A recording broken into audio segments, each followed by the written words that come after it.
Ahí tenemos un plano general, digamos, un poquito de parte de Europa, ¿eh? Tenemos ahí un poquito de lo que es el Mediterráneo. ¿Cómo estáis de geografía, hermano? Más o menos, ¿no? ¿Se entiende, no? ¿Dónde estamos nosotros ahí? A ver, ¿dónde estamos? Algunos dirán, ah, míralas allí. No, no, ahí no estamos. Estamos más allá.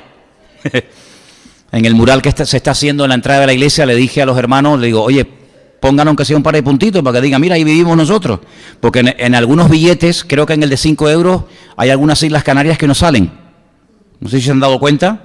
Creo que la isla La Gomera y el Hierro, creo que no salen, pobrecito, ¿no? Por lo menos Tenerife, que nos pongan ahí, aunque sea... Es decir, ahí vivimos, ¿no? Ahí tenemos parte del Mediterráneo, esa botita que ven ahí ustedes allí a mano izquierda. Ahí, eso es Italia, ¿vale? ¿Esto qué es? Sicilia. Ahí estaremos... Ahora el mes que viene, Dios mediante, en un retiro, ya les informaré. Tenemos Sicilia ahí, vamos por aquí, tenemos toda la costa de Grecia, ¿sí o no? ¿Esto qué es? Chipre, exactamente, Chipre. Y aquí en esta franja aquí pequeñita, ponme el otro que se vea más claro, tenemos Israel. Pero yo quiero que se fijen en el siguiente mapa que vamos a poner, para que vean qué cosa tan interesante. Lo teníamos ahí. Ok, déjenlo ahí. Miren. Ok.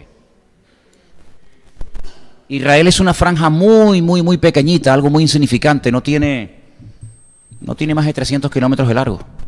Y creo que de ancho como unos 90 kilómetros de ancho. Es una cosa ahí tan pequeñita, ¿no? Entonces tenemos Israel.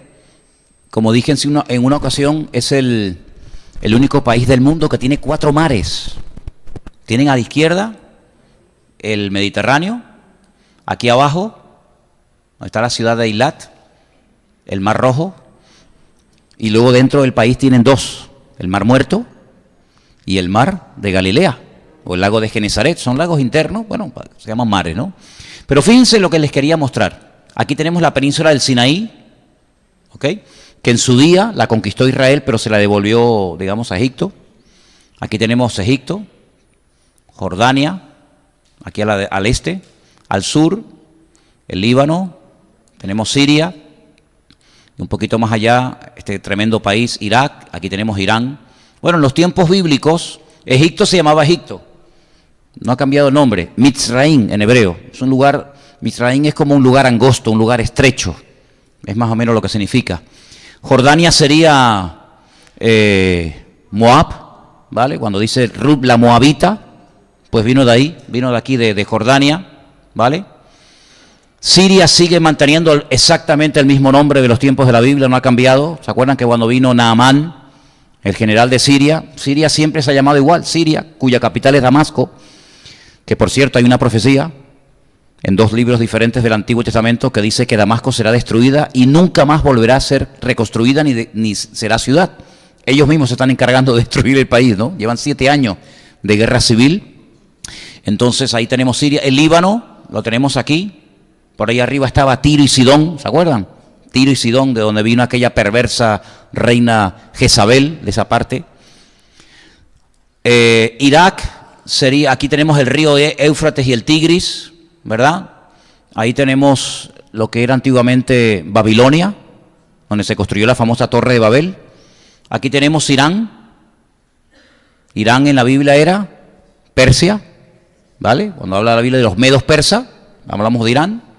Y aquí tenemos también un enemigo tremendo de Israel, que lo odia a muerte. Está haciendo últimamente unas declaraciones tremendas, que es Turquía. Aquí en Turquía, en todo esto, que hoy en día es un territorio, digamos, musulmán, están como locos por entrar en la Comunidad Económica Europea, tiene más de 90 millones de habitantes. Era donde estaban antiguamente las 7 iglesias del Apocalipsis, para que más o menos hagan ustedes una idea. Es decir, que Israel, como ustedes pueden comprobar en este mapa y en el otro que vamos a poner, está totalmente rodeado de enemigos. Todos son enemigos. Egipto es enemigo de Israel, ha habido guerras con Egipto, en otras ocasiones, han peleado.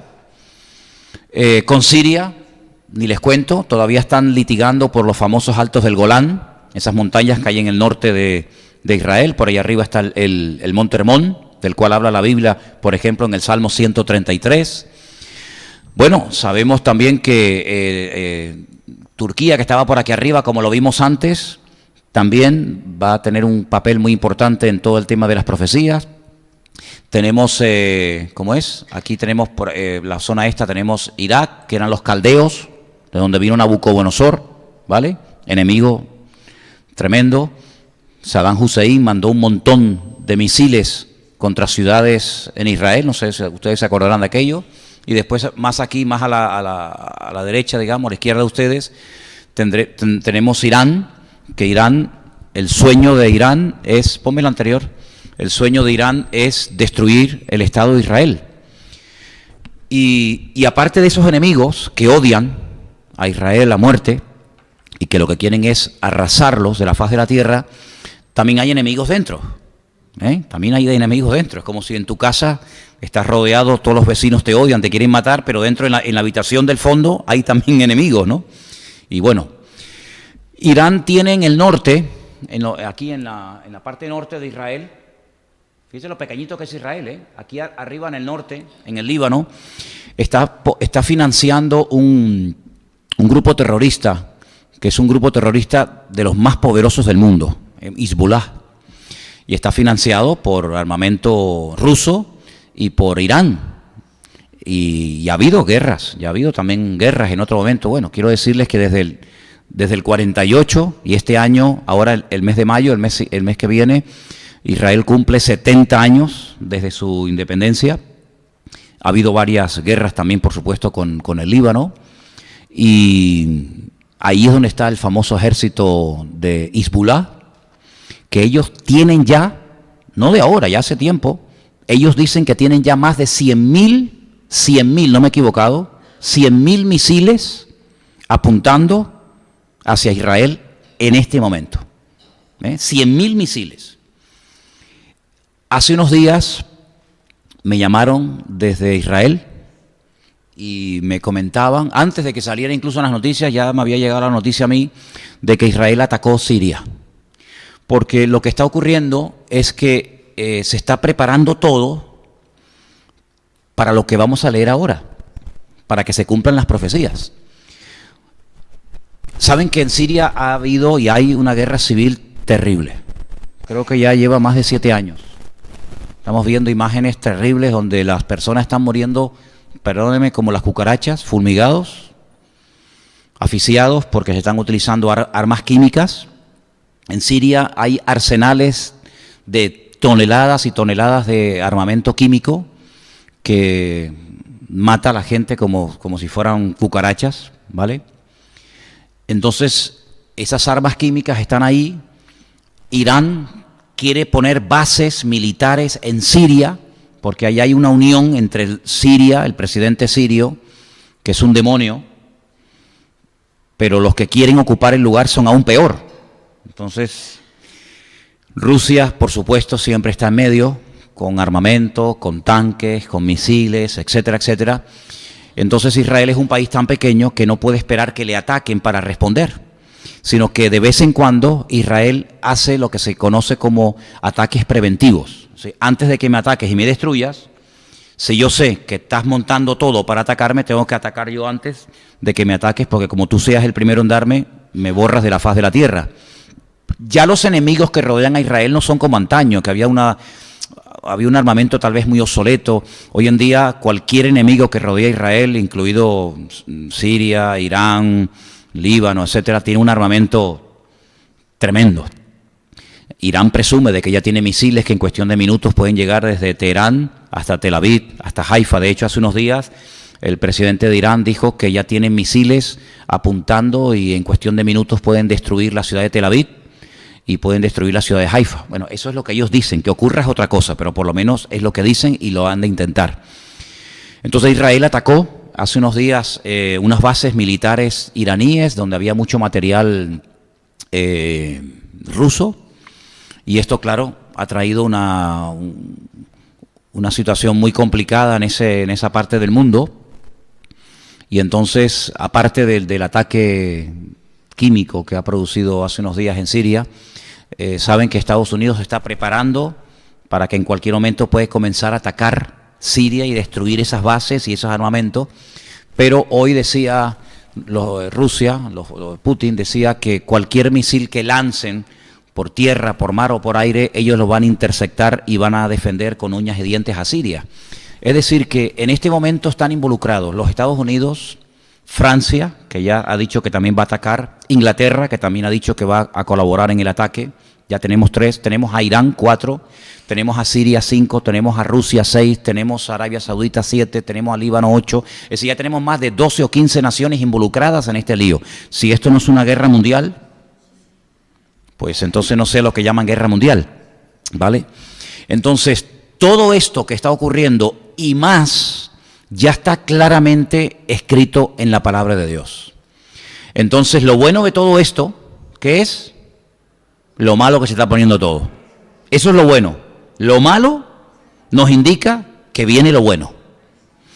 Vamos a leer el Salmo 83, un salmo extraordinario, donde aparecen unos nombres que son los países que les acabo de mencionar, pero con otro nombre.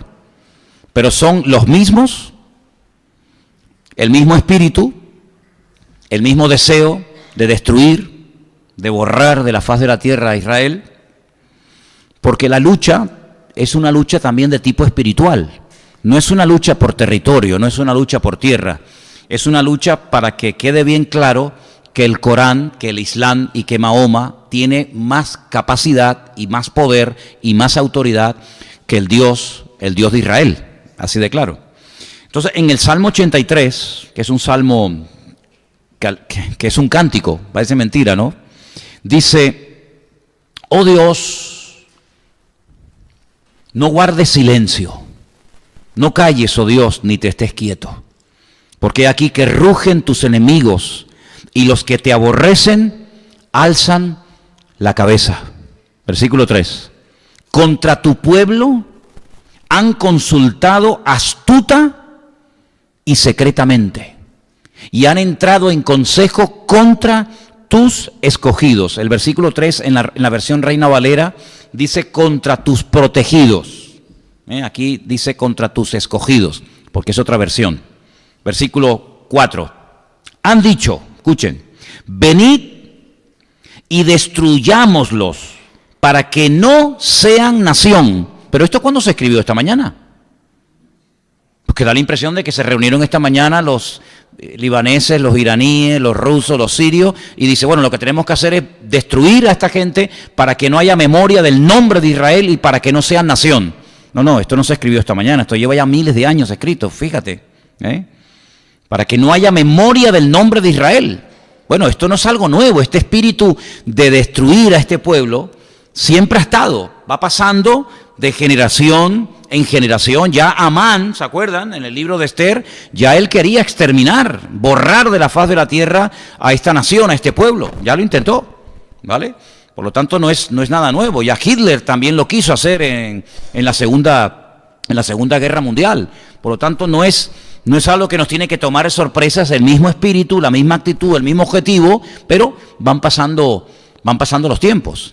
Dice en el versículo 5, porque se confabulan de corazón a una, contra ti han hecho alianza, contra Dios, El objetivo es luchar contra Dios. Las tiendas de los edomitas, ¿quién era Edom? Bueno, pues Edom, quiero recordarte que es el nombre que recibe Esaú, ¿vale? Esaú, ¿quién era Esaú? El hermano que odiaba a Jacob, su hermano gemelo. Esos son los edomitas. Entonces, ahí habla de los edomitas y de los ismaelitas. Ahora, cuando tú estudias profecía, los rabinos interpretan que Edom es Europa, ¿vale? Eso es lo que se suele interpretar siempre. Y después dice, estamos en el versículo 6, las tiendas de los edomitas y de los ismaelitas. ¿Quiénes son los ismaelitas? Los ismaelitas son los árabes. Pero el problema es que mucha gente se confunde y dice, árabes son todos. No, mira, por ejemplo, los iraníes no son árabes. Los iraníes se enfadan si tú le dices que son un árabe. Ellos hablan árabe para leer el Corán, pero ellos son persas. Los egipcios no son árabes. Muchos son musulmanes, muchos leen el Corán en árabe, pero los egipcios no son ismaelitas, no son árabes. ¿Árabes quiénes son? Pues los de Arabia Saudita, los de Qatar, los de Emiratos Árabes, ¿verdad? Los jordanos son árabes. Sí, uno también tiene que saber a qué se refiere el Señor cuando habla de árabes o cuando habla de ismaelitas. Entonces, fíjate, menciona a Edom, digamos Europa, menciona a los ismaelitas. Ismael es el padre de las naciones árabes, fue el primer hijo que tuvo Abraham con Agar, ¿se acuerdan? Por eso dice Moab. ¿Quién es Moab? Ya lo vimos en el mapa. Moab es Jordania. ¿Y de dónde salió Moab? De una relación extraña de Lot con sus hijas. ¿Se acuerdan que las hijas pensaban que el mundo había sido destruido, que el único hombre que quedaba sobre la faz de la tierra era su padre? Entonces, claro, estas dos chicas dicen, bueno, pues vamos a acostarnos con nuestro padre, lo emborrachamos, mantenemos relaciones con él para que no se extinga la raza humana. Entonces, una se acostó con él y la otra también, y entonces quedaron embarazadas, y una llamó a su hijo Moab y la otra lo llamó Amón. Así que los moabitas y los amonitas son descendientes de las hijas de Lot y de Lot, que a su vez era sobrino de Abraham. Así están todos emparentados de alguna manera, ¿no? Y dice, y los agarenos. ¿Y quiénes son los agarenos? Los descendientes de Agar. ¿Y de dónde era Agar? Era egipcia. Es decir, Abraham se fue de Egipto, pero el faraón le hizo un regalito, menudo regalito. Le dijo, toma, llévate a esta chica para que sea tu sierva, con la cual tuvo relaciones, y Agar es egipcia, y tuvo un hijo, y fue Ismael. Y después dice Jebal, ¿lo veis ahí, versículo 7? Jebal, ¿quién es? El Líbano. El Líbano es Jebal en la Biblia. Amón, ahí están los jordanos. Amalek. Bueno, Amalek es un poquito más complicado porque Amalek es un enemigo también con unas connotaciones un tanto extrañas, ¿no? Fue el enemigo que dice la Biblia que tendría Israel guerra contra él de generación en generación. Los amalecitas, ¿se acuerdan? Cuando Saúl perdonó a Agag, el rey de los amalecitas, que no lo quiso destruir, y toda aquella historia. Después dice los filisteos. Bueno, los filisteos eran los que vivían en la costa de Israel. Algunos dicen, los palestinos son los filisteos. No, los palestinos no son filisteos. Los palestinos toda la vida fueron jordanos, ¿vale? Y de la noche a la mañana comenzaron a llamarse palestinos. Eso de palestinos es un cuento chino porque Palestina nunca existió, ¿vale? El pueblo palestino fue el nombre que le pusieron los romanos, Filistea, Palestina. Había una antigua canción que se cantaba en las iglesias evangélicas, por cierto, muy bonito, que decía... tierra bendita y divina es la de Palestina donde nació Jesús. No, Jesús no nació en Palestina, ¿vale? Los palestinos cristianos y los no cristianos dicen que Jesús era palestino, ¿vale? Pero eso de Palestina es un cuento chino. Los palestinos eran de nacionalidad jordana. Y cuando Jordania entró en guerra, en una de las guerras con Israel, le dijo a muchos que vivían en Israel, que eran con pasaporte, con nacionalidad jordana, salgan del país, que nosotros en pocos días los echaremos al mar. Claro, Israel está en estrechito, Jordania empieza a atacar del este hacia el oeste, dice, los tiraremos al mar y allí se ahogarán todos, y después cuando los derrotemos, entren al país. Pero se fueron muchos y todavía no han vuelto porque perdieron la guerra, y no solamente perdieron la guerra, sino que perdieron mucho territorio. De hecho, cuando vamos a Israel, yo les llevo a ustedes a campos que todavía están minados, por donde se puede transitar para poder ir al río Jordán, a la frontera más estrecha que existe entre Israel y Jordania, donde ahí enfrente, ahí en aquella escalera, ves ahí sentado con la bandera, en la garita, en el puesto de guardia, el soldado jordano haciendo guardia, y aquí, en medio del río Jordán, y aquí ves a los soldados israelíes, ¿no? Entonces perdieron muchísimo territorio, pero los palestinos no son los filisteos. Los filisteos era un pueblo que tenían 5 ciudades en Israel en aquel tiempo, que eran los que vivían en la costa mediterránea, que eran Gaza. Por eso, claro, como los palestinos hoy en día viven en el territorio donde vivían antiguamente los filisteos, que era la Franja de Gaza, Ecrón, Asdod, Gat y todas esas ciudades, pues dicen, bueno, los palestinos de hoy en día son los filisteos de antaño. No, no tiene nada que ver. Los filisteos, su origen es de la isla de Creta, ¿vale? Para que sepan. Pero era un pueblo que siempre tuvo guerra contra Israel. Y después dice también aquí, aparte de los filisteos, dice, y los habitantes de Tiro. Tiro está en el Líbano, así que también el Líbano tendrá que ver. Dice, también el asirio, ¿Quién era el asirio? El de Irak. Entonces fíjense que los pueblos que estamos mencionando aquí son los mismos pueblos que todavía, miles de años después, siguen uniéndose para atacar a Israel. Entonces uno dice, pero bueno, entonces no ha cambiado nada. Ha cambiado el nombre de algunos países, pero el espíritu y el deseo de destruir a Israel sigue siendo exactamente el mismo. Y entonces dice, también el asirio se ha juntado con ellos, sirven de brazo a los hijos de Lot. Ya les dije que los hijos de Lot son los amonitas y los moabitas, los del este, los de Jordania. Y ahora dice el salmista, hazles como a Madián. Claro, ahora ustedes tienen que leer la historia de Gedeón cuando ataca a los madianitas, ¿se acuerdan? Y los destruye con aquellos 300 campesinos que apenas tenían una trompeta y un cántaro con aceite dentro y derrotaron a todo un ejército enorme de madianitas. Dice, hazles como a Sísara, como a Jabín en el arroyo de Sisón, que perecieron en Endor, fueron hechos como estiércol para la tierra.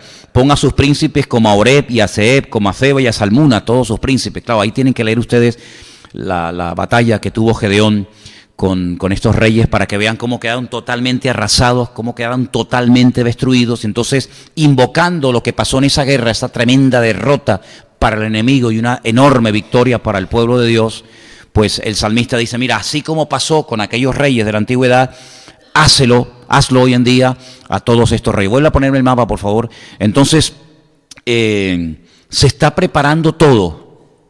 Créanme, hermanos, se está preparando absolutamente todo para que todas estas naciones que rodean a Israel, todas estas de aquí, ataquen en cualquier momento a Israel y se unan, pero claro, alguien tiene que unirlos, alguien tiene que decir, vamos, alguien tiene que dirigir, alguien tiene que organizar, alguien tiene que motivar, alguien tiene que armar a toda esta gente para que se atrevan a venir desde el norte. El ataque fuerte de Israel le va a venir desde el norte, ¿vale? En el norte están estas dos naciones, ahí Siria, el Líbano y por aquí, por ahí van a atacar.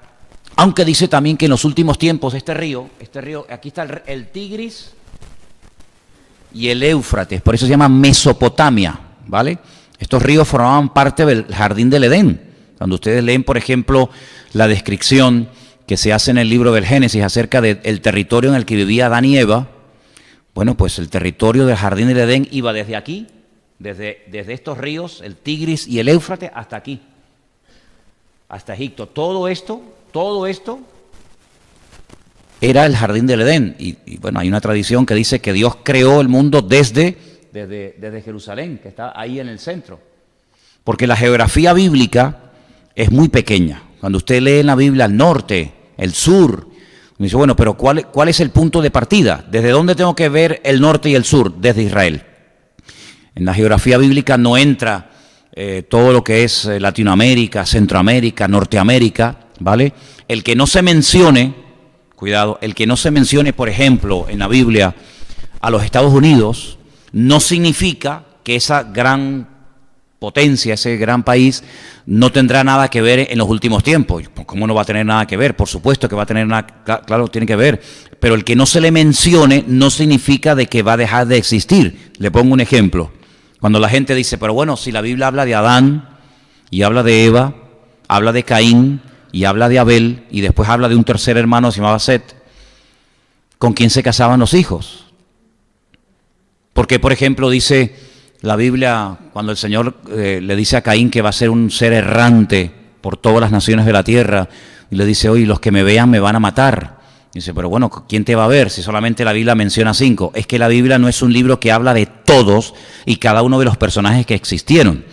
Por supuesto que Adán y Eva tuvieron que tener un montón de hijos y muchas hijas, sin lugar a dudas, pero no se mencionan todas y cada una de ellas, porque si no la Biblia, hermano, sería un libro, imagínense, de 10 kilómetros de ancho y 10 kilómetros de alto, ¿no? Entonces la Biblia es un resumen de las personas que tienen que ver algo directamente con la historia bíblica, pero no se menciona a todo el mundo.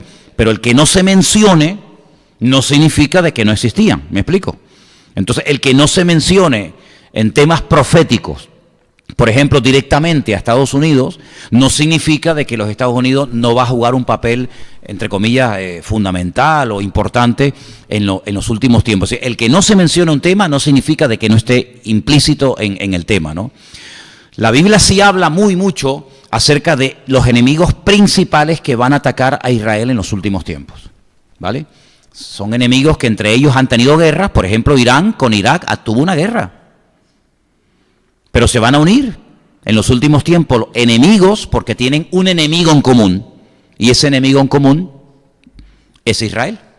Ahora ustedes fíjense, por ejemplo, el territorio de Arabia Saudita, que no sale todo ahí. No sé si en el otro mapa.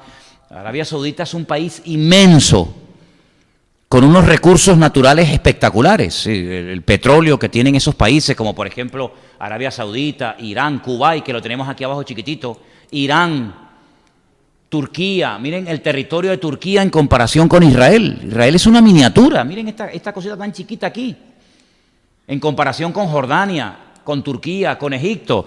Son países inmensos, países gigantescos, con millones de habitantes. Por ejemplo, como les mencioné antes, Turquía tiene más de 90 millones de habitantes. Israel tiene 7 y medio, de los cuales 1,5 millones son árabes, con nacionalidad judía, nacionalidad israelita.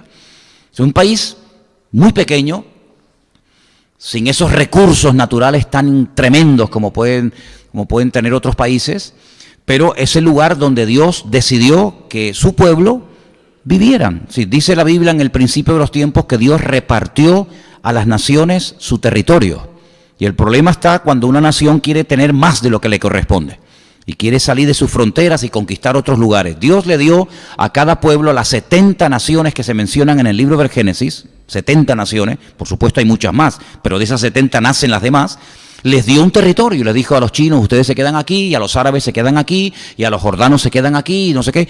Sin embargo, también tenemos que partir de la base de que a Israel le ofreció mucho más territorio del que actualmente tiene, ¿vale? Eso es una cosa que tienen que tener en cuenta, y vamos a verlo ahora en el libro de Josué, el capítulo 1.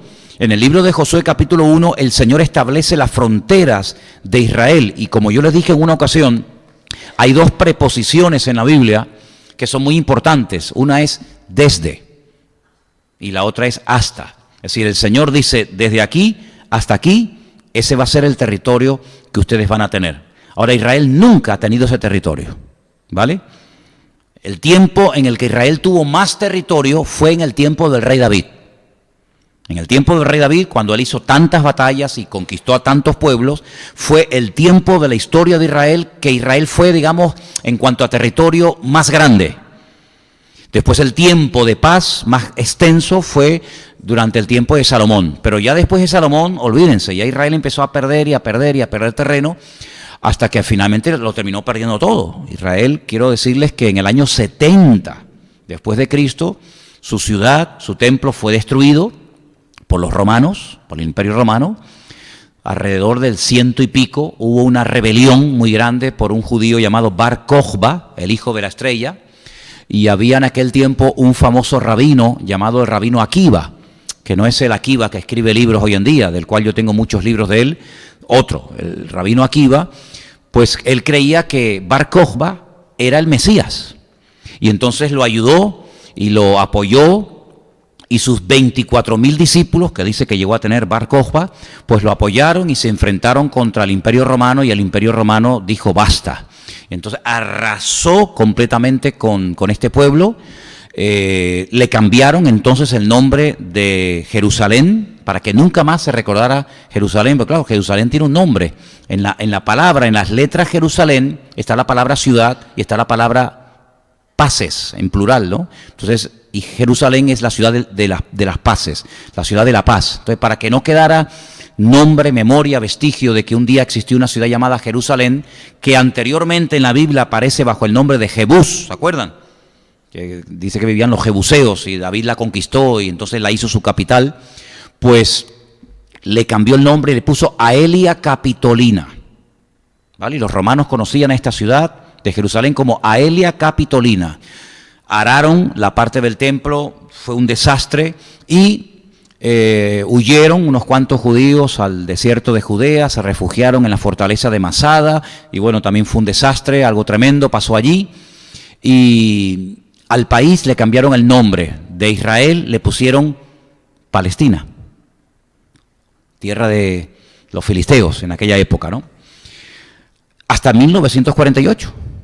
Sí, y este año, ahora, el próximo mes, se van a celebrar los 70 años del retorno del pueblo de Israel desde el año 100 y pico después de Cristo, o desde el 70 si lo quieren, que fue destruida la ciudad de Jerusalén, hasta ahora.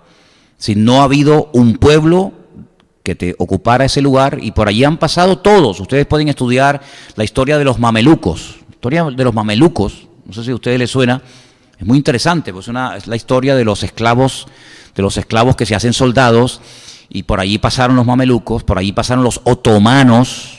¿Quiénes eran los otomanos? Pues eran los turcos, ¿verdad? En la Primera Guerra Mundial los turcos conquistaron mucho terreno hasta que los ingleses, pues en la Primera y Segunda Guerra Mundial, pues en fin, se hicieron aquellas guerras y Palestina quedó bajo el protectorado de Inglaterra, y los ingleses estuvieron muchos años hasta que se marcharon y entregaron el país. Por allí estuvieron el Imperio Bizantino. Hay muchísimas iglesias, muchísima historia de los bizantinos, que eran los cristianos antes de las cruzadas. Las cruzadas fueron mucho después. Tuvieron los árabes tuvieron también mucho tiempo, que fue cuando construyeron las famosas mezquitas de Omar, la mezquita de Al-Aqsa. Después vinieron las cruzadas, un desastre el tema de las cruzadas, que se intentaba recuperar los lugares santos, etcétera. Bueno, por allí pasaron los griegos, por allí pasaron los babilónicos, por allí pasaron los romanos, por allí pasaron los persas, por allí pasó Napoleón, por allí pasaron todos. Y todos los imperios que pelearon contra Israel pasaron a la historia y hoy en día no existen. No existen. ¿Dónde está el imperio romano? ¿Dónde está el imperio babilónico? ¿Dónde está el imperio de los griegos? ¿Dónde está el imperio de los egipcios?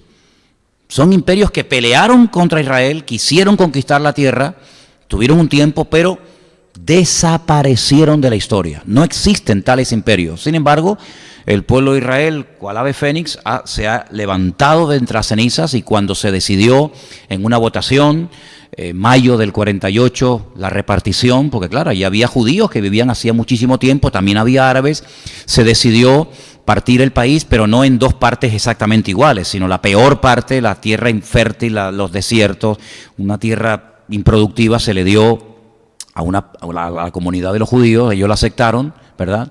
Y los árabes al poco tiempo comenzaron la primera guerra civil. En el 48 murieron miles de personas, y desde ese tiempo hasta hoy en día pues ha habido más de 7, 8, tal vez 10 guerras casi seguidas, una detrás de la otra. Por eso Israel, como dijo una vez un hermano, dice: Israel es un país que está o en guerra o se está preparando para la guerra. Es así. Uno estudia incluso la Biblia, y desde que entró Josué a la tierra prometida hasta hoy en día, Israel siempre ha sido una guerra detrás de otra, una guerra detrás de otra, una guerra detrás de otra, y todos, repito, los que le han intentado destruir han desaparecido. Y es interesantísimo ver a veces en internet la desproporción de los ejércitos, cuando la famosa guerra de los 7 días, pues eso ha sido un desastre de la cual todavía no se han recuperado las naciones árabes, y todavía se están lamiendo las heridas. Porque naciones árabes tremendamente poderosas, 7, 8 naciones árabes se unieron, Egipto, Líbano, Siria, etcétera, atacaron por tierra, por mar, por aire, de noche, de día, por el norte, por el sur, por arriba y por abajo, atacaron a Israel, y no solamente fueron destruidas sus defensas militares, y no solamente fueron destruidas su aviación, etcétera, etcétera, sino que además perdieron territorio. Si a Israel las naciones unidas tuvieron que decirle: paren, no sigan, que como sigan así van a conquistar todo. Conquistaron la península del Sinaí, que es esa que ustedes ven ahí en verde, aquí, y conquistaron muchísimos territorios, y en esa guerra fue cuando por fin, después de tantos siglos, después de tantos y tantos siglos, Israel pudo recuperar toda la ciudad de Jerusalén, ¿vale? Yo cuando voy con los hermanos a Jerusalén les digo: mira, párense aquí, en este semáforo que ustedes van a cruzar ahora, aquí terminaba Israel, de aquí para allá era Jordania, ¿vale? Y no se podía pasar, por eso los judíos construían sus casas en alto para poder ver la explanada de las mezquitas donde antaño estuvo el templo, ¿sí? Hasta que en 1967, entrando por la puerta de Sion, entraron los soldados israelíes y conquistaron toda la ciudad hasta el día de hoy, aunque la explanada de las mezquitas, digamos que está, entre comillas, supervisada o controlada por el rey Hussein, por Jordania, aunque es territorio israelí, por supuesto, ¿no? Conquistaron los altos del Golán y conquistaron un montón de lugares. Pero fíjense las fronteras que Dios ha decidido, y a ver quién le lleva la contraria a Dios, las fronteras que Dios ha decidido que tenga Israel. Josué capítulo 1, quiero que me sigan la lectura si quieren, que yo no sé si la versión que tenemos ahí en este momento en el programa es igual, pero bueno, yo se lo voy a leer. Tenemos Josué 1:1. Aconteció después de la muerte de Moisés, siervo del Señor, que el Señor le habló a Josué, hijo de Nun, servidor de Moisés, y le dijo: mi siervo Moisés ha muerto, ahora pues levántate, pasa este Jordán tú y todo este pueblo a la tierra que yo les doy. ¿Quién les da la tierra? Dios. Dios les da la tierra, si no es un empeño, sino yo de aquí no me voy. La tierra que yo les doy a los hijos de Israel. Yo os he entregado, como lo había dicho a Moisés, todo lugar que pisare la planta de vuestro pie. Versículo 4. Desde el desierto y el Líbano hasta el gran río Éufrates. Bueno, pues esto es inmenso. Bueno, es curioso que en algunas monedas de Israel aparece el mapa de toda la tierra que aquí se menciona, desde el desierto, pasando por el Líbano, hasta el río Éufrates y Tigris. Fíjate el territorio que algún día, porque si Dios lo dijo, sí o sí esto se va a cumplir. Entonces fíjate las fronteras, desde hasta el gran río Éufrates, toda la tierra de los Eteos, hasta el gran mar, donde se pone el sol. ¿Por dónde se pone el sol? ¿Por qué punto geográfico se pone el sol, hermano? Por el oeste, ¿no? Y entonces en el oeste, ¿cuál es el gran mar? El Mare Nostrum. ¿Cuál es? El mar Mediterráneo, ¿vale? Aquí te lo está diciendo claramente el Señor. Será vuestro territorio. Nadie te podrá hacer frente en todos los días de tu vida. Como estuve con Moisés, estaré contigo, no te dejaré ni te desampararé. El Señor le dijo: mira, en ese país al cual ustedes van a entrar ahora, hay 7 naciones que se han metido antes que ustedes. Y se han metido antes que ustedes no porque les pertenezca, sino porque la tierra estaba vacía. Ustedes estaban en Egipto, habían estado allí, Abraham, Isaac, ¿se acuerdan? Jacob, pero ellos tuvieron que ir a Egipto, por el caso de Abraham, el caso de Jacob, y en Egipto los hicieron esclavos y estuvieron siglos. Claro, durante esos siglos que ellos estaban en Egipto viviendo, aquí, en esta zona del río Nilo, pues la zona de Canaán, la tierra prometida,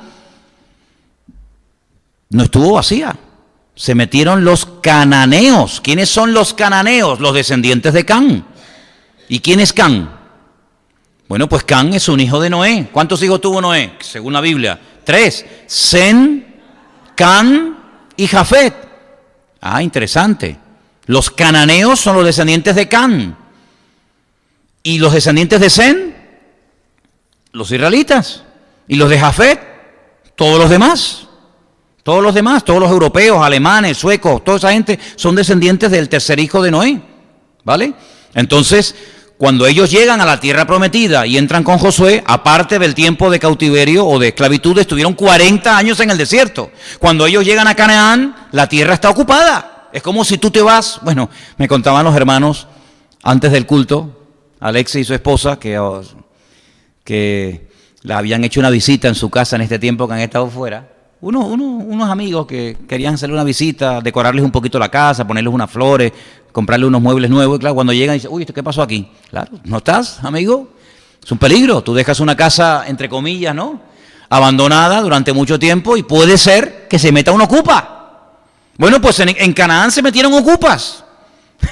Se metieron ocupas y construyeron sus casas y sus ciudades y sus murallas y sus pozos y en fin. Entonces el Señor le dice: cuando ustedes entren a esa tierra, ustedes se van a encontrar pozos que ustedes no cavaron, pero esos pozos son de ustedes. Y se van a encontrar casas construidas que construyeron otros para ustedes. Entonces cuando entren en la tierra de Canaán, a esas 7 naciones, dile: ¿se van por las buenas o por las malas? De los 7, un pueblo se fue. Eso es verdad, hay que decirlo todo, ¿no? Un pueblo dijo: nos vamos. Ok, no pasó nada, ahí siguen existiendo todavía. Los demás dijeron: no, aquí no nos vamos. Entonces, bueno, hazles la guerra. Entonces el Señor dijo: hazles la guerra porque mira, ocurre que si tú les perdonas la vida, ellos a ustedes nunca le van a perdonar la vida. Entonces, ¿qué pasa? Que puede ocurrir que vuestras hijas se enamoren de los habitantes de Canaán o viceversa. Las hijas de ellos, de los hijos vuestros, hagan alianzas, se junten las familias y eso va a ser una ruina.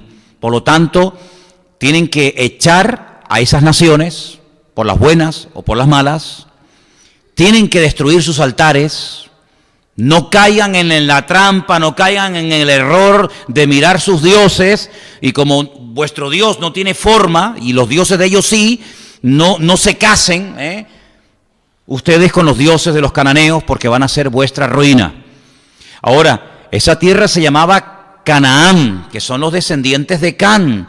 Es una tierra que estaba bajo maldición. ¿Y de dónde sacamos eso? Bueno, ustedes saben que cuando Noé salió del arca, dice que plantó una viña, se dedicó a la agricultura, y dice que plantó una viña. Claro, el hombre llevaba tanto tiempo sin beber nada, que ustedes saben que cuando una persona lleva tiempo sin beber, tú te tomas un vasito de vino, una cerveza, lo que sea, y puede ser que se te suba la cabeza, ¿sí o no? Bueno, se ve que Noé al hombre se le subió, pero bien subida la cabeza, porque dice que cogió una borrachera, pero tremenda. Entonces resulta de que sus 3 hijos que ya vivían, Sem, Can y Jafet, uno de ellos se burla de él. Bueno, hay algunos textos que dan a entender como que incluso se quiso propasar con su propio padre, Can. Entonces va y se lo cuenta a los hermanos. Dice, mira, papá está borracho, está ahí desnudo, totalmente desnudo, botado en una tienda. Entonces Sem y Jafet, dice que caminando de espaldas para no ver a su padre en aquellas condiciones deplorables, dice que lo cubrieron, lo taparon por respeto a su papá. Cuando Noé vuelve en sí y le cuentan lo sucedido, Noé lanza una maldición que traspasa el tiempo y dice, maldito será Canaán. Canaán ni había nacido. ¿Quién es Canaán? El hijo de Can, el nieto de Noé. Entonces, si la tierra se llamaba Canaán, quiere decir que todos los cananeos estaban bajo una maldición, y los cananeos eran terribles, idólatras, santeros, espiritistas, una promiscuidad sexual terrorífica, tenían cultos a todo lo habido y por haber, tenían cultos, perdonen que les sea tan directo, pero es que es la realidad, tenían un ídolo que se llama Baal Peor. Baal significa señor, la palabra Baal no es mala, de hecho, esposo o mi marido se dice Baal, Baalí, ¿no? No es una palabra mala, significa señor, pero ellos acogieron esa palabra para utilizarla para sus dioses. Tenían a Baal Peor, y las ofrendas a Baal Peor eran excrementos humanos. Es terrible, sí, lo que hacía esa gente era terrible. El Señor dijo, ellos han maldecido la tierra. Si lo que esa gente hace quemando a sus hijos, queman a sus hijos, son bárbaros, son salvajes. Bueno, yo no sé si ustedes se han enterado lo que han hecho los palestinos hace unos días. Los palestinos tuvieron una época en la que salían por las calles con cuchillos apuñalando al que cogieran. Y hirieron y mataron a unos cuantos en Jerusalén, en la puerta de Damasco, ni te cuento. Pero ese sistema ya después lo dejaron y se dedicaron a atropellar a la gente con coches que estaban en las paradas. Cogían el coche y ¡bum!, se lanzaban y los mataban. Y si los dejaban medio vivos salían y le daban y tal. Entonces ustedes pueden ver prácticamente en todas las paradas de guagua, en todas las paradas de autobús de Israel, que hay como unos bloques de hormigón enormes para que la gente esté detrás del bloque de hormigón, no sea que un loco de esto venga y se te tire y te mate. Pero ya ese sistema lo dejaron. Ahora lo último que han hecho es convocar a 30 o 40 mil palestinos en la franja de Gaza, en el sur, y quemar nada más y nada menos que 10.000 gomas, 10.000 neumáticos, ruedas de coche, para hacer un impacto ecológico terrorífico, ¿verdad? Entonces han hecho una humareda tremenda. Yo he llamado a Israel, he hablado con Guido, con Adolfo, y bueno, gracias al Señor no había llegado el humo todavía a sus casas, pero la iglesia, por ejemplo, de Guido se habían reunido para orar, pero claro, eso es una contaminación tremenda de la fauna, de la flora, de los seres humanos. Imagínate, 10.000 gomas ardiendo, eso es un disparate. Y entonces con esa cortina de humo acercarse a la valla de Israel, romperla, meterse dentro 30 o 40 mil personas y comenzar a diestra, siniestra, cortar cabezas, violar mujeres, asesinar niños, algo tremendo, tremendo. Los francotiradores de Israel dispararon, sobre todo a la gente que ya más o menos tenía localizada. Creo que mataron a 15 o 16 o 20 personas. Y fue un escándalo tremendo cuando el otro día el presidente de Siria fulmigó a 150 personas y dejó a más de 1000 y pico personas heridas y no ha pasado nada, ¿verdad? Y bueno, algo realmente tremendo. Cogieron burros, como un insulto a Israel, los cubrieron con banderas israelíes, y lo que no le podían hacer a los israelíes lo han hecho con burros, los han matado a palos y les han prendido fuego con la bandera de Israel por encima. Los soldados israelíes están dedicando ahora a ir a buscar a los burritos que están por ahí con las patas partidas, heridos, quemados, para llevárselos y curarlos. En fin, auténticos salvajes. Hay una expresión hebrea que se dice Pere Adán, que significa salvaje, hombre. Pere, salvaje, despiadado. Adán es hombre.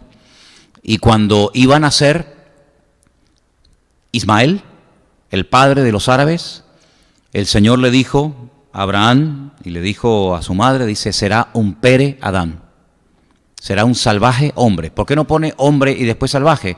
Para que tome más significado la actitud, el espíritu que tendrá este pueblo, un pueblo despiadado, un pueblo que son capaces de mandar a los niños pequeños a primera línea con bombas y que se exploten, y eso es un honor. Porque cada terrorista que se inmola, cada niño, cada persona que se inmola, que se mata, después le pasan un sueldo a la familia, le ponen una plaza, una calle con su nombre, y es un héroe, y bueno, y encima se va directamente al paraíso con no sé cuántas vírgenes por la eternidad para él solo. Algo tremendo, algo realmente tremendo. Es así como se enseña en la otra parte de la frontera, un culto a la vida y el respeto a la persona. En este lado es todo lo contrario. No hay respeto al ser humano.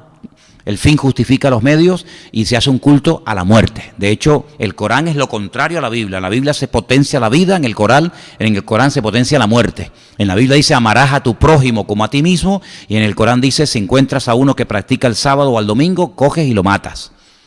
Es todo al revés, ¿no? Es como el mundo al revés. El Mesías de la Biblia es el anticristo del Corán, y el anticristo del Corán es el Mesías. Es todo al revés, totalmente todo al revés, ¿verdad? Entonces, estas fronteras que el Señor le ha dado al pueblo de Israel, sí o sí las va a conquistar.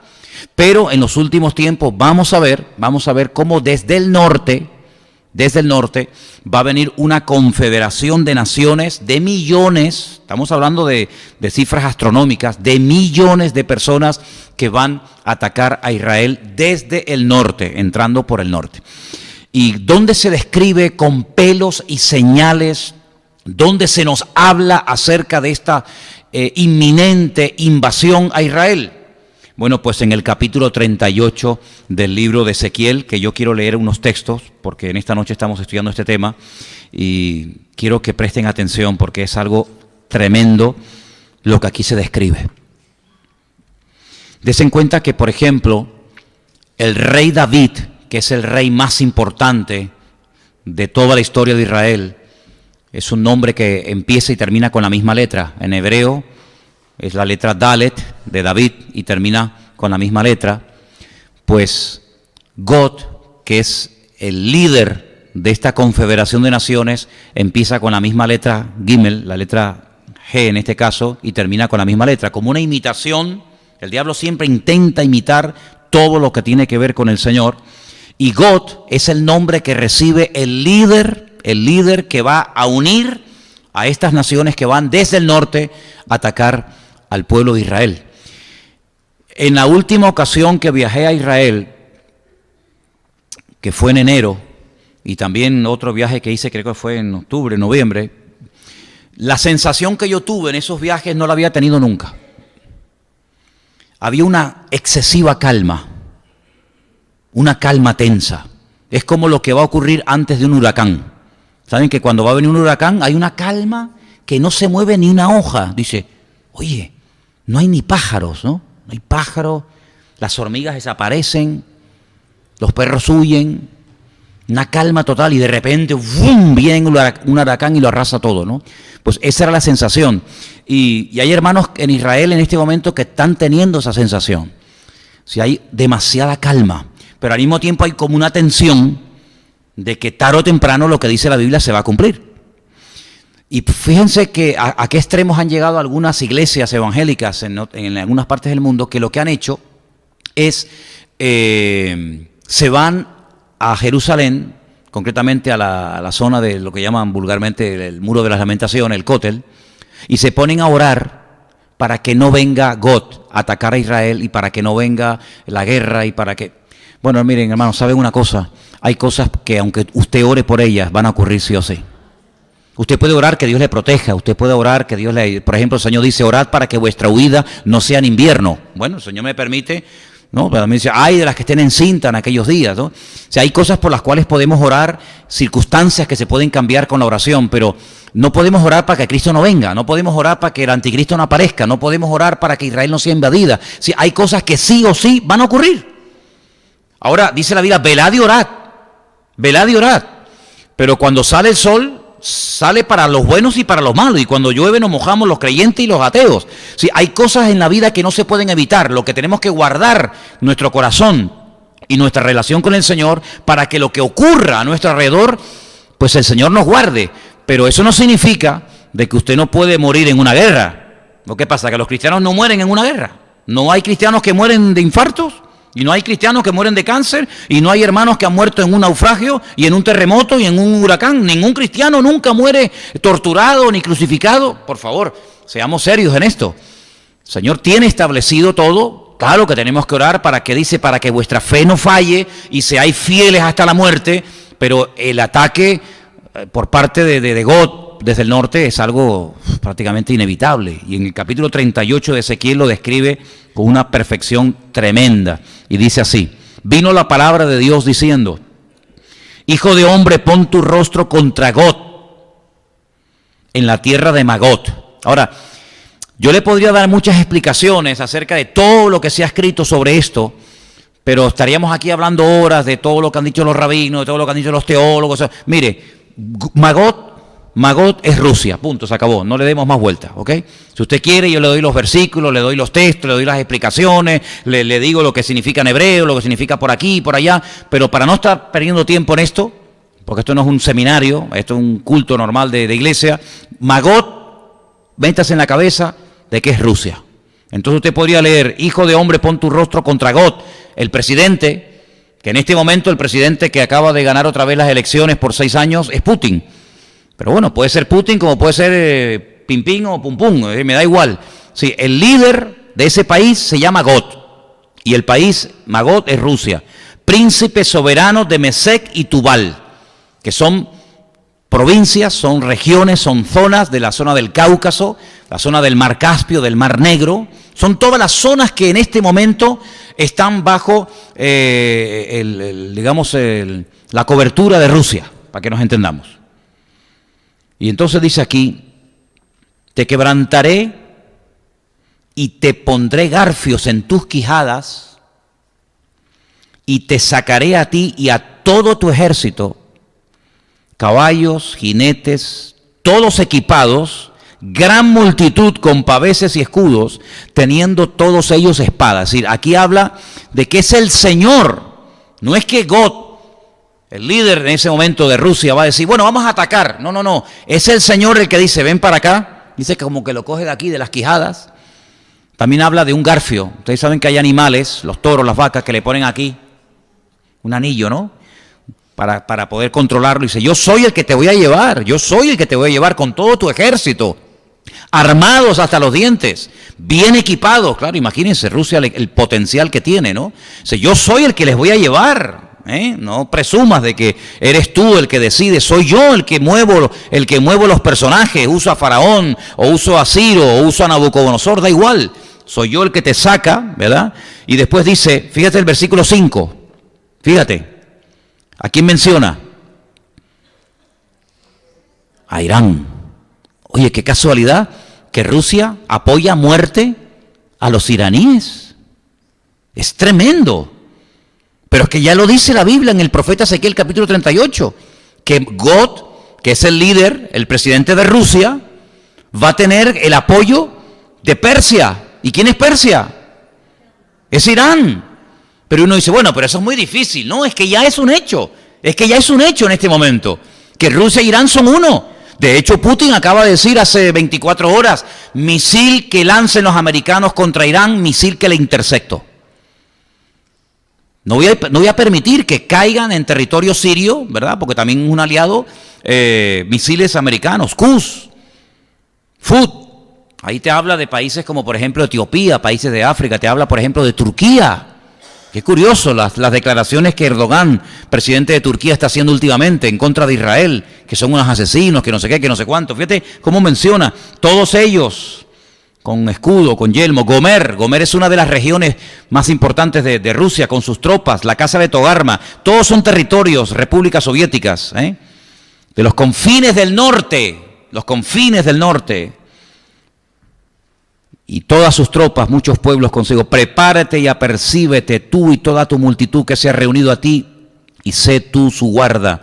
De aquí a muchos días serás visitado. Al cabo de años vendrás a la tierra salvada de la espada. ¿Cuál es la tierra que ha sido salvada de la espada, de la destrucción? Israel.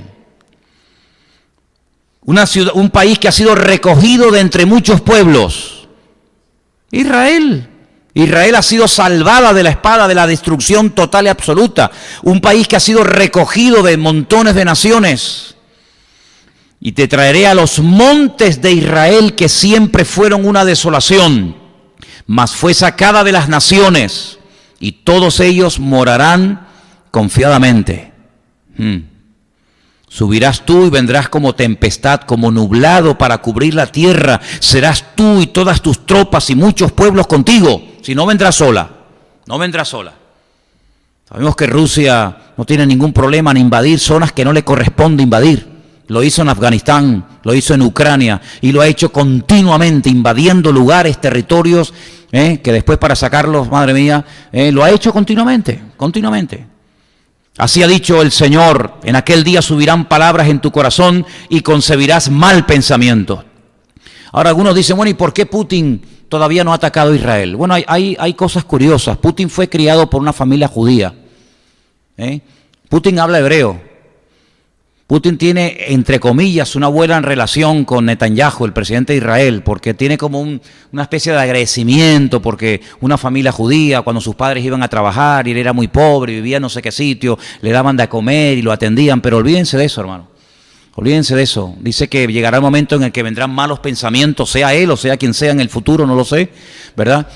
Subirán malos pensamientos a su corazón y dirá: ahora es el momento, ahora es el momento de atacar.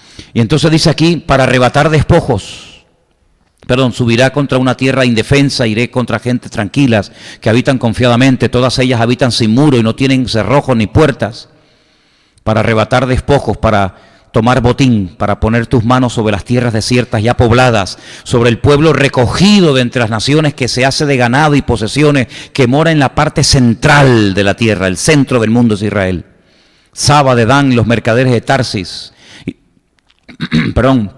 y todos sus príncipes te dirán: has venido a arrebatar despojos, has reunido tu multitud para tomar botín, para quitar plata y oro, para tomar ganados y posesiones, para tomar grandes despojos. Por tanto, profetiza, hijo de hombre, y dile a Gog: así ha dicho el Señor, en aquel tiempo, cuando mi pueblo Israel habite con seguridad, ¿no lo sabrás tú? ¿No lo sabrás tú? Vendrás de tu lugar, de las regiones del norte, tú y muchos pueblos contigo, todos ellos a caballo, gran multitud y poderoso ejército. Quiero decirles que hasta el día de hoy, en todos los ejércitos del mundo, a los tanques de guerra se le llama la caballería. Usted dice: ¿cómo van a venir montados a caballo en pleno siglo XXI? Pero si usted estuvo en el ejército, sabrás que si te destinaban a caballería, voy a montar a caballo, no vas a montar ni en uno. Aunque también hay caballos, cuidado. Pero la caballería son los tanques de combate, ¿vale? ¿En qué cuerpo estás tú? No, en intendencia, yo en infantería, yo en artillería, yo en aviación, yo en tal, yo en caballería. La caballería son los tanques.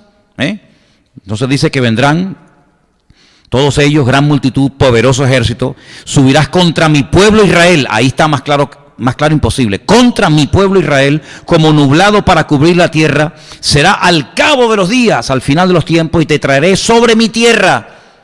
Te traeré sobre mi tierra para que las naciones me conozcan cuando sea santificado en ti, oh Gog, delante de tus ojos. ¿Cuál es el objetivo? ¿Qué pretende Dios con todo esto? Bueno, yo quiero que todo el mundo sepa que el enemigo más poderoso, la multitud más armada de toda la historia de la humanidad, el ejército indestructible, yo me voy a glorificar y voy a demostrarle al mundo entero que aquí el que controla y maneja la historia soy yo. Y yo me voy a glorificar, pues claro, si traigo al más débil, dice, hombre, claro, al más chiquitito, al que no tiene armamento, eso le gano yo también. No, no, tráigame al más grande, al más poderoso, al mejor armado. Y cuando yo lo derrote, todas las naciones sabrán que si yo he derrotado a este, cualquier enemigo puede ser destruido. Así ha dicho el Señor, verso 17. ¿No eres tú aquel de quien hablé yo en los tiempos pasados por mis siervos los profetas de Israel, los cuales profetizaron en aquellos tiempos que yo te habría de traer sobre ellos? Es que ya está todo escrito. Aquí no hay plan B, aquí hay un solo plan y se va desarrollando poco a poco. En aquel tiempo, cuando venga Gog contra la tierra de Israel, dice el Señor, subirá mi ira y mi enojo, porque he hablado en mi celo y en mi fuego y en el fuego de mi ira, que en aquel tiempo habrá gran temblor sobre la tierra de Israel. Fíjate, algo que aún no ha ocurrido, ya Dios te lo cuenta como algo que ya ocurrió, porque Dios cuenta la historia desde el principio.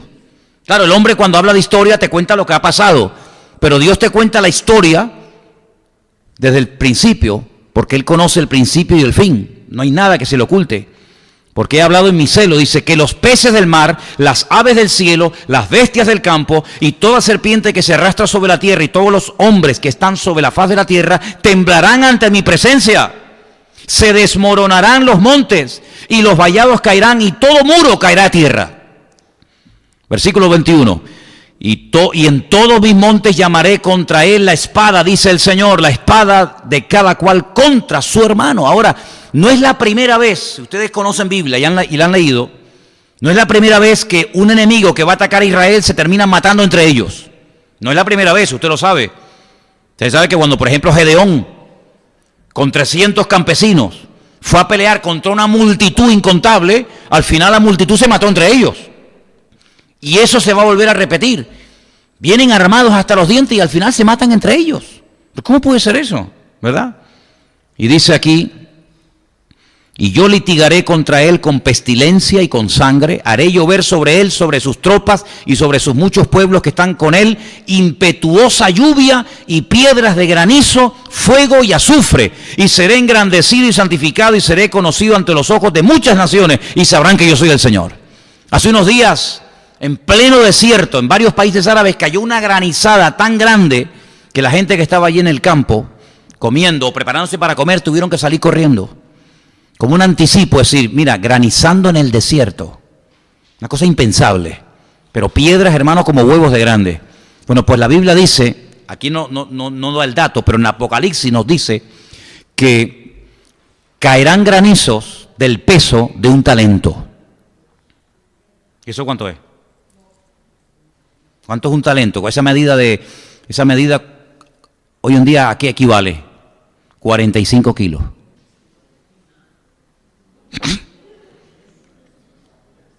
A mí me han tirado piedras en la cabeza. Yo me acuerdo, nunca me olvidaré en mi vida, cuando yo salí una vez de clase, claro, le habré hecho algo a alguien y dice, esta se la tengo sentenciada cuando salga. Yo salí de clase y yo ni la vi venir, ni sé, nunca supe quién fue. Me lanzaron una piedra aquí en el hombro, pero un dolor, hermano, terrible. Nunca me enteré. Pero ustedes imagínense lo que es una piedra desde el cielo. Claro, eso se multiplica. Tienen que multiplicar. Yo no sé ahora mismo la fórmula, pero usted multiplica la masa por la velocidad, 45 kilos contra la... Bueno, 45 kilos, hermano, te traspasa un edificio. Una granizada de 45 kilos.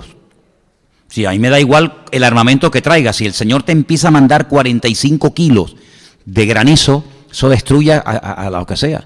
Fíjense qué curioso que algunas de las cosas que van a ocurrir en los últimos tiempos ya ocurrieron en Egipto con Faraón. Faraón era la potencia militar número 1 y el Señor arrasó, destruyó. Y una de las cosas que mandó, ¿qué fue? El granizo. Granizo arrasó con todas las cosechas, con todos los árboles, que hasta el día de hoy Egipto no ha levantado cabeza. Entonces, en los últimos tiempos dice el Señor que mandará una lluvia tremenda. Y mira lo que dice aquí, Tú pues, hijo de hombre, profetiza contra. Todo lo que profetiza Ezequiel siempre es contra, nunca es a favor. Siempre es contra Gog.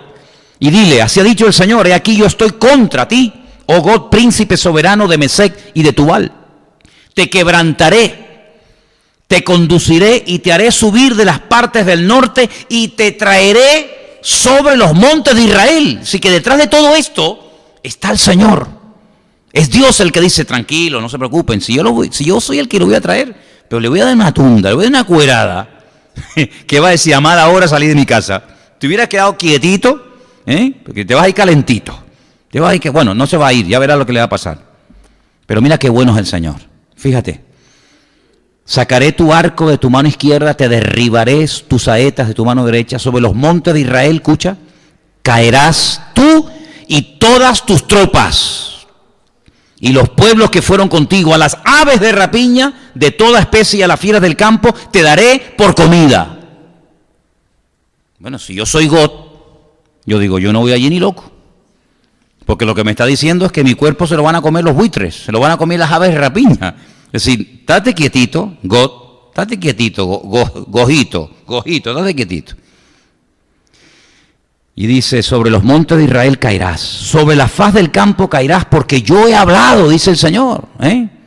Enviaré fuego contra Magot, contra Rusia, sobre los que moran con seguridad en las costas, y sabrán que yo soy el Señor. Haré notorio mi santo nombre en medio de mi pueblo Israel, y nunca más dejaré profanar mi santo nombre, y sabrán las naciones que yo soy el Señor, el Santo de Israel. Ahora, tiene que ser algo muy contundente, tiene que ser algo muy claro para que la gente diga, no, esto no es casualidad, esto no es que ellos son más fuertes que, no, esto es que es la mano de Dios. Porque al principio Faraón decía, yo también lo hago. A ver, tiren ustedes la vara, y se convertía en serpiente y decían, nosotros también lo hacemos. En un momento en el que Faraón dijo, esto es mano, esto es dedo de Dios, esto ya no soy capaz de hacerlo.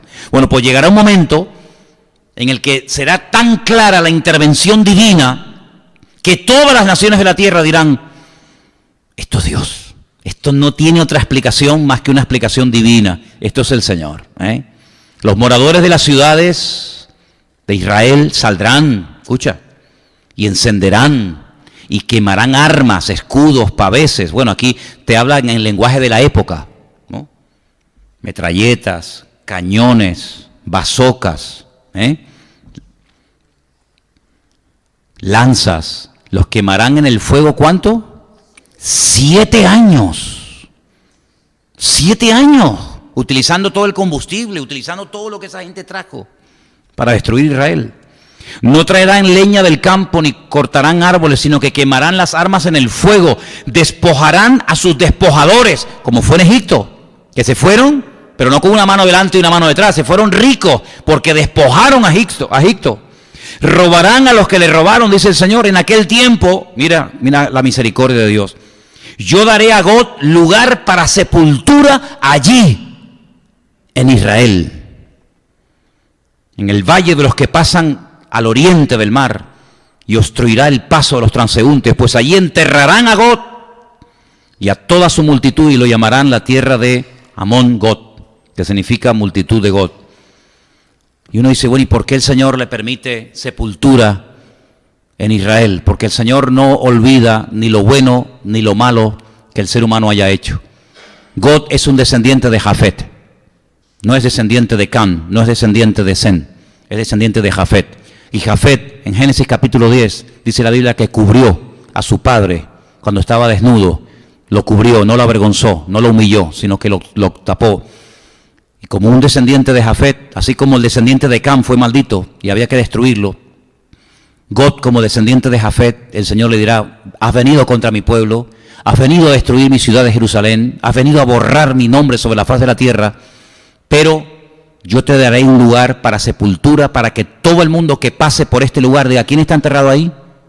Ahí está enterrado nada más y nada menos que el peor enemigo de Israel, el que quiso destruirnos, ahí está enterrado como señal perpetua de que hasta aquí llegaste, amigo. ¿Qué les parece? Tremendo. Y dice algo más, y la casa de Israel los estará enterrando por 7 meses, para limpiar la tierra. 7 años quemando el combustible, quemando el armamento y 7 meses enterrando muertos. Muchachos, ¿pero cuántos va a haber? Bueno, la Biblia dice que la sangre llegará hasta la altura de los frenos de los caballos. ¿Qué te parece? Toda esta batalla, ¿dónde se va a llevar a cabo? En el valle de Josafat o el valle de Meguido, que es un valle espectacular que va desde la costa de la ciudad de Haifa, casi hasta el norte de Israel, ¿verdad? Un valle gigantesco. Napoleón, cuando lo vio, porque Napoleón estuvo en Israel, se quedó mirando. Él desembarcó en en Jope, y cuando él vio aquel valle dijo: este es el valle perfecto para librar a cabo una gran batalla. Pues en ese valle se va a llevar a cabo esta batalla, tremendo, y dice: los enterrará todo el pueblo de la tierra y será para ellos un día célebre en el que yo sea glorificado. Tomarán hombres a jornal para que vayan por el país con los que viajen, para enterrar a los que queden sobre la faz de la tierra, a fin de limpiarla al cabo de 7 meses. Hermanos, 7 meses enterrando muertos, eso es una barbaridad. Millones. Jamás ha habido tantos millones de soldados con el único propósito de destruir a un solo pueblo. Pero ¿saben? Si ustedes leen Zacarías capítulo 14, yo les voy a pedir que lo lean esta noche tranquilitos, ahí en casa, antes de irse a dormir. No tengan miedo de que van a tener pesadillas.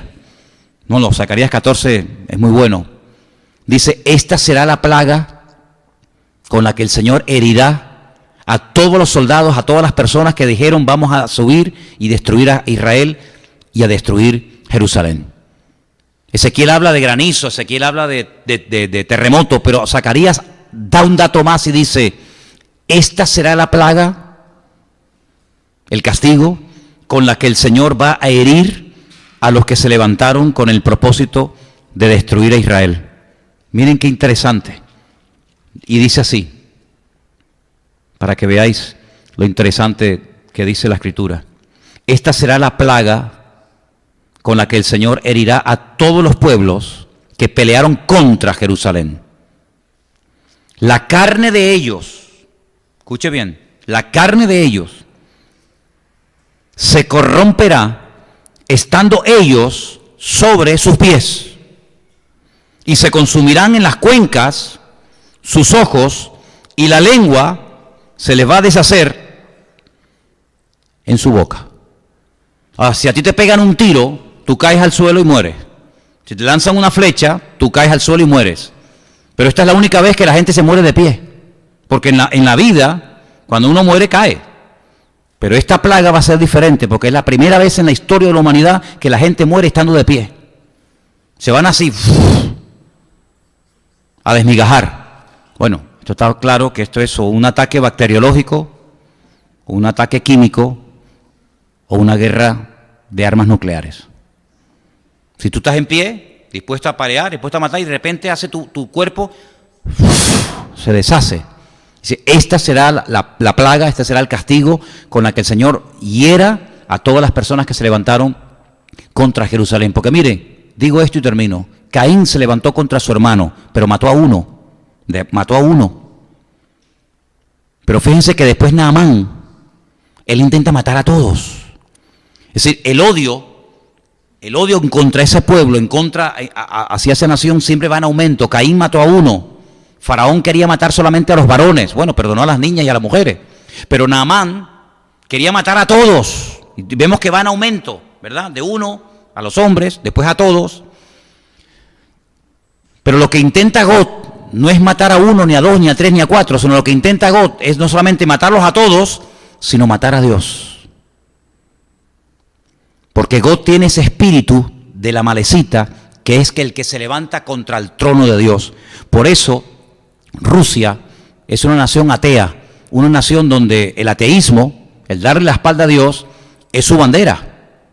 No digo que no haya creyentes, claro que hay creyentes. Yo les digo algo, los primeros libros que yo leí cuando yo me convertí al principio eran libros que tenían que ver con gente que se convertía en cárceles en Rusia. Por ejemplo, leí un libro tremendo, si algún día lo pueden leer, léanlo, se llama Encontré a Dios en Rusia. Eran personas que metían en la cárcel y ahí contaba todas las barbaridades que le hacían y se llegaban a convertir al Señor. Y yo me acuerdo cuando yo era recién convertido que iba con mi pastor, él me decía: vamos a pescar. Y nos íbamos al muelle de Las Palmas de Gran Canaria y nos íbamos al Parque Santa Catalina con bolsos llenos de Biblias en ruso y orábamos para que el Señor nos pusiera en contacto con rusos, pero cuidado, los rusos cuando salían de los barcos, porque la flota rusa estaba, no sé si todavía estará en Las Palmas, pero en aquellos años estaba ahí afincada en Las Palmas, y cuando salían no salían nunca solos, sí me salían en grupos, y uno del grupo era el que vigilaba al resto. Y teníamos que orar para que cuando estaban a lo mejor en la vitrina de una tienda de estas de indios, ¿no? Las famosas tiendas de indios que tenemos aquí, que venden informáticas y cámaras y todo, y nos acercábamos a ellos sin decir palabra, aparte no sabíamos ni qué decirles, nos acercábamos a ellos, abríamos así el bolso y se lo enseñábamos. Miraban adentro, miraban a todos lados y hacían así. Y se guardaban la Biblia. Y teníamos un Nuevo Testamento pequeñito que estaba preparado para que lo pudieras meter hasta dentro de la taza del café con leche o dentro del agua y no se estropeaba. Por si te revisaban, hacías así, pum, lo metías dentro de la taza del café, no se veía y ahí estaba y lo sacabas y no se mojaba. Pero claro, si hacíamos así y el encargado del grupo veía que estábamos repartiendo Biblia, automáticamente daba la orden y se iban todos al barco. Bueno, tanto nos usó el Señor en aquella época repartiendo Biblias a los rusos que nos invitaron un día a un barco a comer.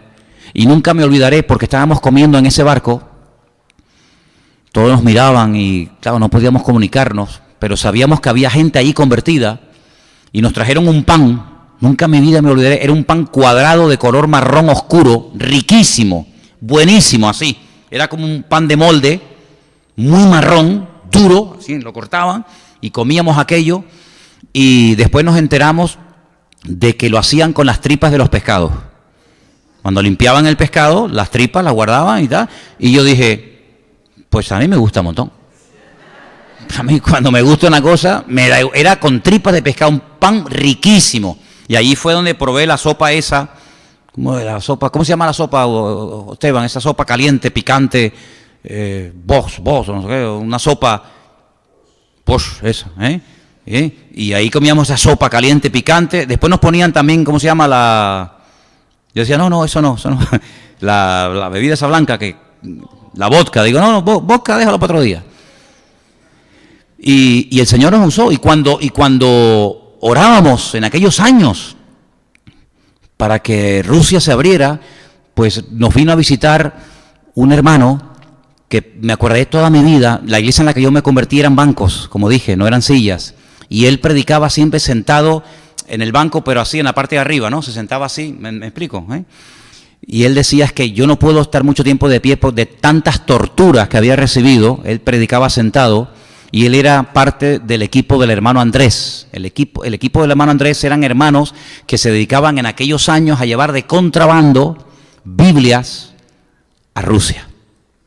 Y leí un libro en aquellos años, si lo pueden encontrar, búsquenlo, se llama El contrabandista de Dios.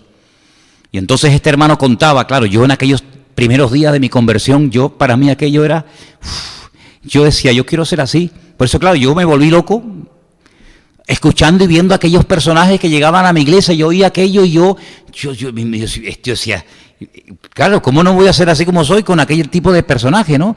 Llegaba y decía, ¿saben, hermanos? Nosotros nos compramos una caravana.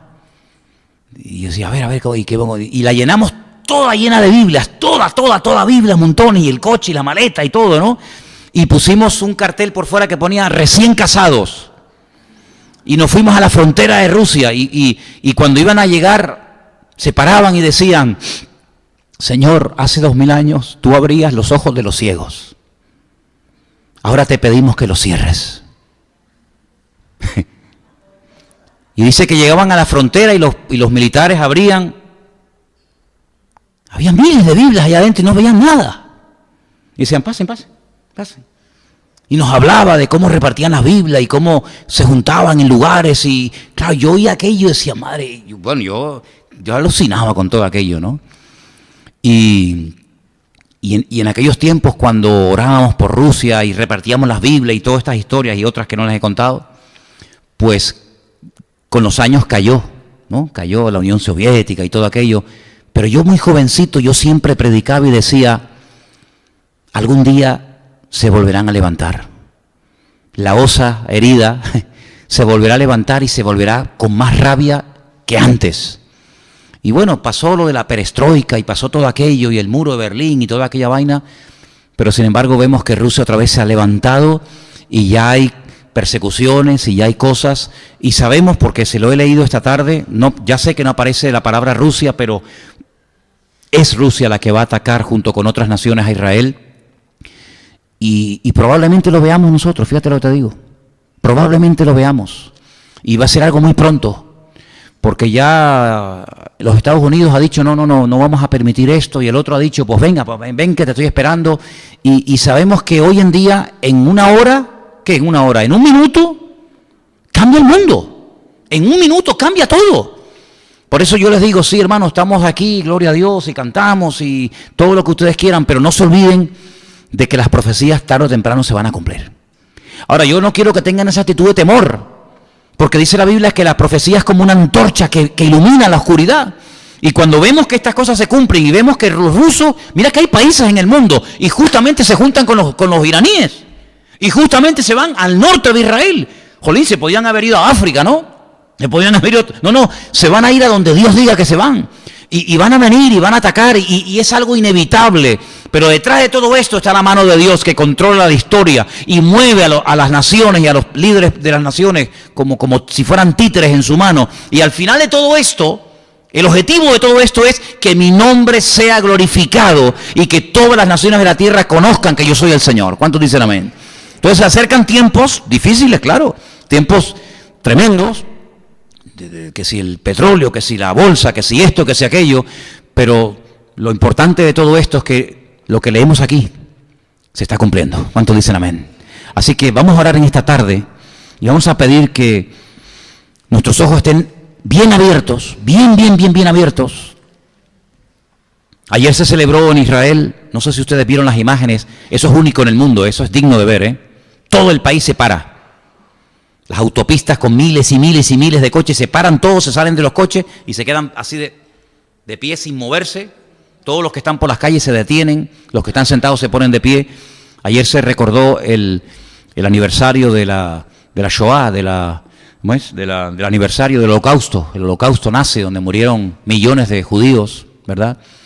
Y ayer muchos de allí se asustaron porque todos los años hay exhibiciones militares de aviones, pero ayer como nunca antes se vieron demasiados aviones volando sobre la costa de Israel y se asustaron y llamaron por teléfono, oye, ¿qué está pasando? ¿Empezamos la guerra? ¿No empezamos la guerra?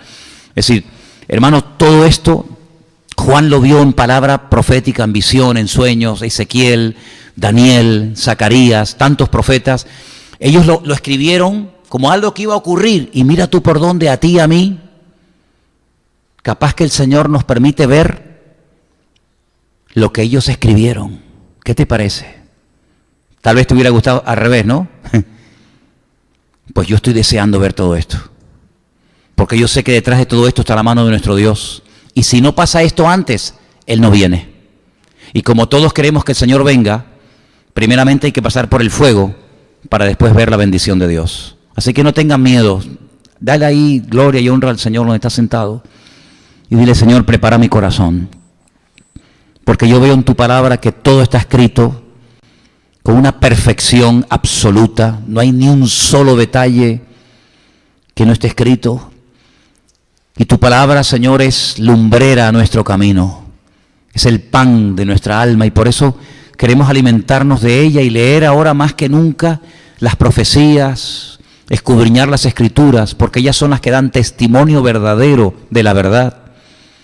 Y queremos pedir por Israel, queremos pedirte por Jerusalén, queremos orar por todos nuestros hermanos, pastores y siervos tuyos que están en esa parte del mundo en este momento sirviéndote, sabiendo lo que viene, pero también sabiendo que todo está bajo la mano y el control de nuestro Dios.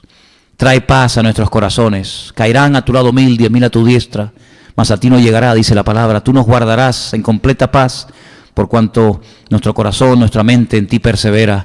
Te pedimos, Señor, que en estos tiempos difíciles y peligrosos tu iglesia se mantenga firme en la fe, Que tu iglesia mantenga los ojos puestos en Cristo y que nada ni nadie nos distraiga, que nada ni nadie nos asuste, porque el perfecto amor echa fuera el temor. Y queremos, Señor, agarrarnos a ti más que nunca. Sabemos que el mundo va a ir de mal en peor, la maldad se va a multiplicar, pero el que persevere hasta el fin, ese será salvo. Y yo quiero ser eso, uno de esos, de los que perseveran hasta el fin, Señor. En el nombre de Jesús, Señor, ayúdanos y guarda nuestros pensamientos y corazones, que podamos, Señor, saber que nuestro Dios cuida de nuestra vida y que pase lo que pase, tú estarás con nosotros todos los días hasta el fin del mundo. Aleluya. Gracias, Padre, por tu presencia en nuestra vida y por haber llegado la verdad a nuestros corazones. En el nombre de tu amado Hijo Jesús. Amén y amén. Nos ponemos de pie, amados, en esta tarde. Vamos a, como siempre, hacemos, no porque sea menos importante.